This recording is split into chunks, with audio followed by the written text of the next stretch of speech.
दोस्तों आज मैं स्टार्ट करने वाला हूं आपका न्यू चैप्टर क्लास 10 का रहने वाला है बहुपद। ठीक है दोस्तों, तो बहुपद आपका चलेगा और जो आपकी कक्षा 8 की वीडियो मिल रही थी वो पूरा मिलेगी आप लोगों को इसी तरीके से, और कक्षा 10 की भी वीडियो अब आज से अपलोड होने लगेगी। ठीक है दोस्तों, तो आप लोग ज़्यादा ज़्यादा वीडियो को शेयर करिएगा, चैनल को सब्सक्राइब करिएगा। मैं सीधे बहुपद वाले चैप्टर पर आता हूँ। ठीक है दोस्तों, बहुपद बहुपद को इंग्लिश में बोलते हैं पॉलिनोमियल। ठीक है ना। तो देखिए दोस्तों, बहुपद होता क्या है पहले आप लोग समझिए। ऐसे बीजीय व्यंजक जिनके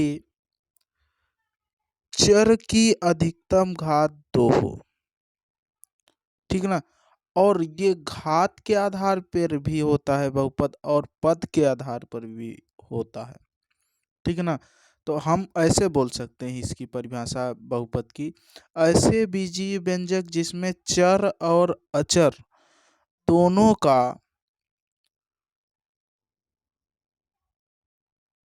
का मेल हो, या दोनों से बनी हुई राशि को ही हम क्या कहते हैं, बहुपद कहते हैं।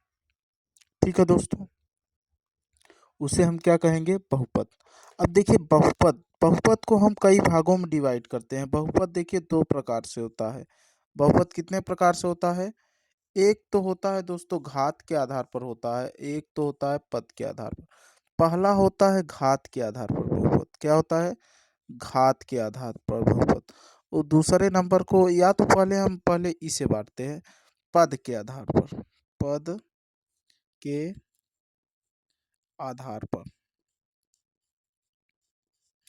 दूसरा होता है दोस्तों घात के आधार पर।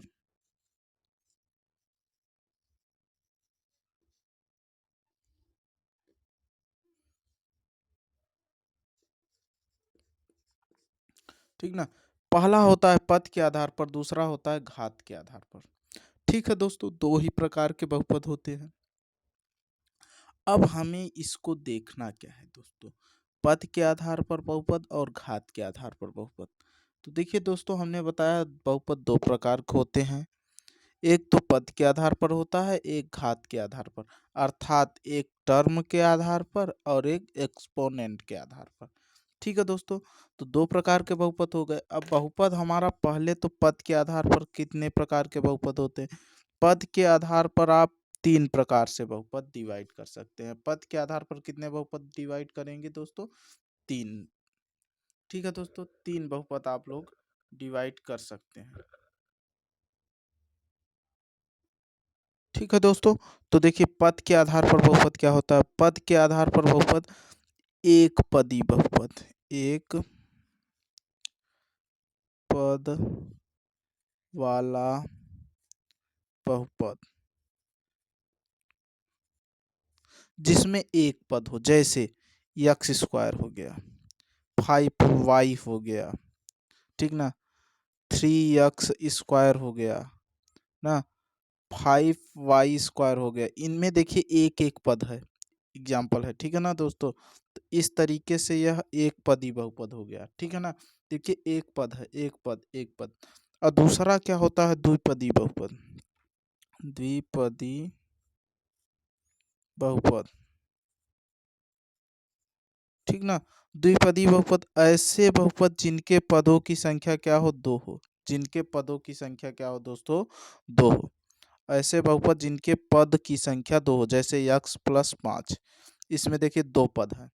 ठीक ना, तो एक पद दो पदी बहुपद हो गया। जैसे x² + 5x, यह भी कौन सा पद वाला बहुपद है, दो पद वाला बहुपद है। अगला देखते हैं 5x³, यह भी दो पद वाला बहुपद हो जाएगा। ठीक है दोस्तों, 5x³ + 5। ठीक है ना दोस्तों, अगली अगला होता है त्रिपदी बहुपद, त्रिपदी बहुपद। ठीक है ना दोस्तों, त्रिपदी बहुपद क्या होता है, ऐसे बीजीय व्यंजक जिनके पदों की संख्या क्या हो, तीन हो।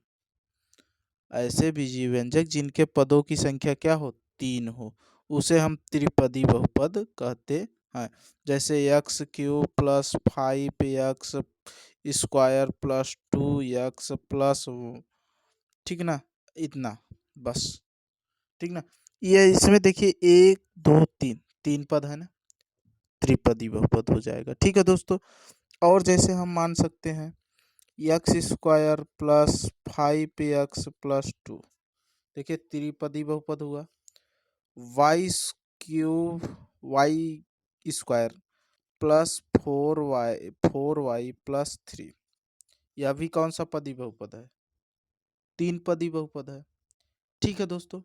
इसी प्रकार से हम अगले बहुपद को हम डिवाइड कर सकते हैं, जो हमारा होता है किसके आधार पर? घात के आधार पर। किसके आधार पर होता है दोस्तों? घात के आधार पर। ठीक है ना। घात के आधार पर हमने बताया बहुपद कितने प्रकार के होते हैं? दो ही प्रकार के होते हैं, ओ सॉरी तीन प्रकार के होते हैं। और इसके बाद जो इसमें बताया हमने दोस्तों, इसके बाद जितने भी बहुपद त्रिपदी के बाद सभी किसमें कहलाएंगे? बहुपद की श्रेणी में आएंगे। किसके आधार श्रेणी में आते हैं? बहुपद की श्रेणी। अर्थात तीन पद के बाद जो भी पद रहेंगे उसे हम बहुपद कहेंगे। ठीक है दोस्तों। तो चलिए अगला स्टार्ट करते हैं हम, त्रिघाती बहुपद। ठीक ना। घात के आधार पर बहुपद। घात के आधार पर बहुपद कितने प्रकार के होते हैं? तीन ही प्रकार के होते हैं। एक तो रैखिक बहुपद,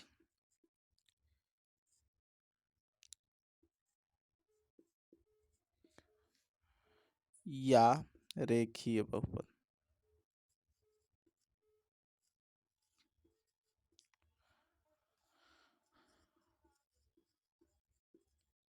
ठीक है दोस्तों।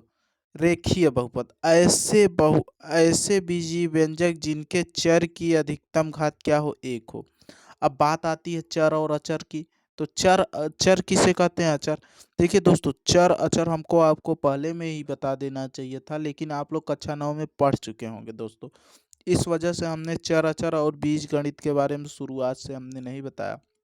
अगर आप लोग कमेंट करेंगे तो कक्षा 9 वाली जो वीडियो है वो देख लीजिएगा, आप लोगों को समझ में आ जाएगा। ठीक है दोस्तों।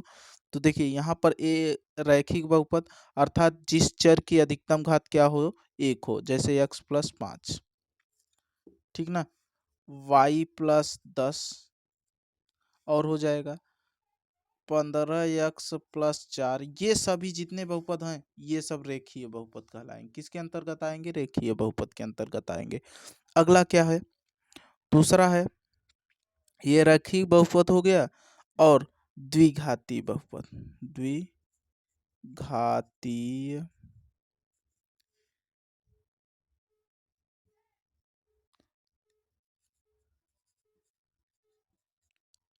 ठीक ना। एग्जाम्पल लेते हैं दोस्तों।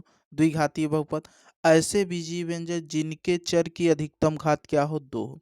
जिसके चर की अधिकतम घात क्या हो? दो हो। जैसे x² + 5x+2। देखिए इस चर की अधिकतम घात कितनी है? दो है दोस्तों। तो इसलिए इसको द्विघातीय बहुपद कहेंगे। और जैसे हम लेते हैं 5x² + 5x+4, ये भी क्या है? द्विघातीय बहुपद है। ठीक है दोस्तों। अर्थात जिस चर की अधिकतम घात क्या हो? दो हो। देखिए इसमें दो चर हैं और इसकी अधिकतम घात दो है, इसकी भी अधिकतम घात दो है। ठीक है।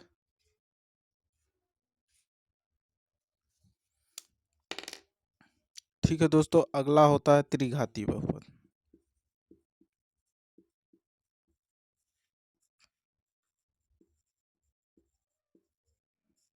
त्रिघाती बहुपद किसे कहते हैं? ऐसे बीजीय व्यंजक जिनके चर की अधिकतम घात क्या हो? तीन हो। जिनके चर की अधिकतम घात क्या हो? तीन हो।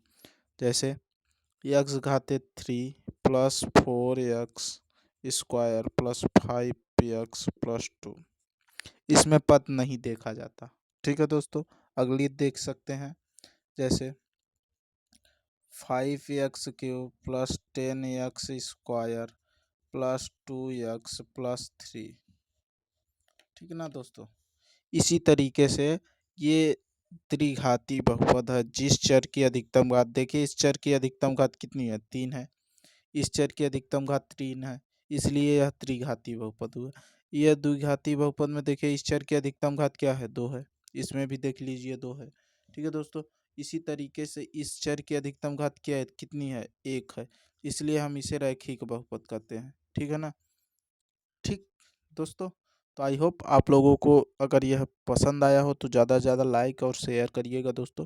यह और कल से मैं सीधे अभ्यास इसका अभ्यास रहने वाली है आपका अभ्यास 2.2।